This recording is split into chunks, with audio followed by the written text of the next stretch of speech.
Hello बच्चों, हमें यहाँ पे क्वेश्चन गिवन है electrical as well as gravitational effect can be to be caused by fields. ठीक है, हमें यहाँ पे बोला कि इलेक्ट्रिकल और ग्रेविटेशनल इफेक्ट्स होते हैं वो ये होते हैं कि उनको ये सोचा जाता है कि वो कोज्ड होते हैं ड्यू टू फील्ड। ठीक है, which one of the following is a true for an electrical और ग्रेविटेशनल फील्ड। ठीक है, तो हमें यहाँ पे चार स्टेटमेंट है, हमें बताना कौन सी जो है इलेक्ट्रिकल ग्रेविटेशनल के लिए फील्ड के लिए ट्रू है स्टेटमेंट। ठीक है, तो यहाँ पे सबसे पहले देखते हैं इलेक्ट्रिकल, ठीक है, ग्रेविटेशनल देखते हैं पहले ग्रेविटेशनल केस। तो यहाँ पे कोई भी दो मास सेलेक्ट कर लेते हैं। ठीक है, एक ये मास है और एक ये m1 है, ये मास m2 है। ठीक है, तो अब यहाँ पे देखो इनके बीच का डिस्टेंस जो है वो है x। तो यहाँ पे देखो अब ग्रेविटेशनल फोर्स जो होती है वो किसके इक्वल होती है, वो होती है gm1 into m2 over x square. ठीक है, एक्स स्क्वायर डिस्टेंस है उनके बीच। ठीक है, तो अब देखो सब हम निकालेंगे ग्रेविटेशनल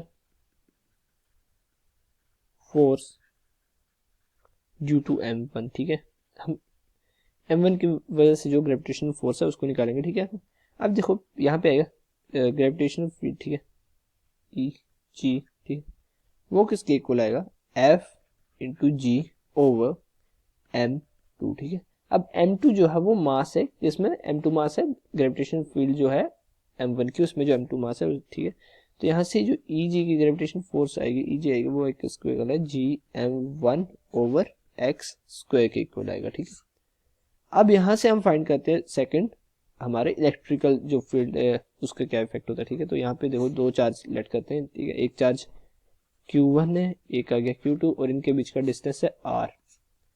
अब यहाँ जो इलेक्ट्रोस्टैटिक फोर्स होती है वो किसके इक्वल होती है, F इलेक्ट्रोस्टैटिक फोर्स वो होती है 1/4 pi epsilon not K Q1 Q2 over R square. ठीक है, अब यहाँ पे electrical field due to Q1 कितनी आएगी, वो आएगी E into F E over Q2। ठीक है, Q2 जो है चार्ज, जो सेकंड चार्ज है वो है in the field of Q1। ठीक है, तो यहाँ से जो इलेक्ट्रोस्टैटिक, ठीक है, इलेक्ट्रोस्टैटिक फोर्स आएगी, ठीक है, ऑफ Q1 वो आएगी E2 equal to 1/4 pi epsilon not K Q1 over R square. ठीक है, ये आ गया हमारे पास electrical field due to Q1 की वजह से, और ये आ गई gravitational field due to M1।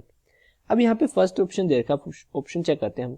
The field concept is often used to describe contact forces. ठीक है, तो यहाँ पे ये स्टेटमेंट गलत है, क्योंकि यहाँ पे कॉन्टैक्ट फोर्सेस कहीं आए नहीं, क्योंकि कहीं पे भी कॉन्टैक्ट नहीं हो रहा दोनों केसेस में। ठीक है, तो यहाँ पे कॉन्टैक्ट फोर्सेस आएंगी, तो ये स्टेटमेंट गलत है।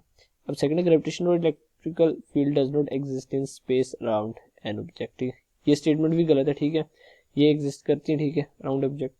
अब आ गया field are useful for understanding forces acting through distance. ठीक है, तो हमने यहाँ पे क्या फील्ड से निकाले। ठीक है, फील्ड ड्यू टू M1। ठीक है, और फील्ड ड्यू टू Q1। ठीक है, तो यहाँ पे ये सी स्टेटमेंट तो करेक्ट है। D statement, there is no way to verify the existence of a force field since it is just concept. ठीक है, तो ये जो इलेक्ट्रोस्टैटिक और ग्रेविटेशनल फील्ड है ये कॉन्सेप्ट नहीं है। ठीक है, इनका वैलिड प्रूफ है। तो डी जो ऑप्शन है वो भी गलत है, तो यहाँ पे सी ऑप्शन जो है उसका करेक्ट आंसर होगा।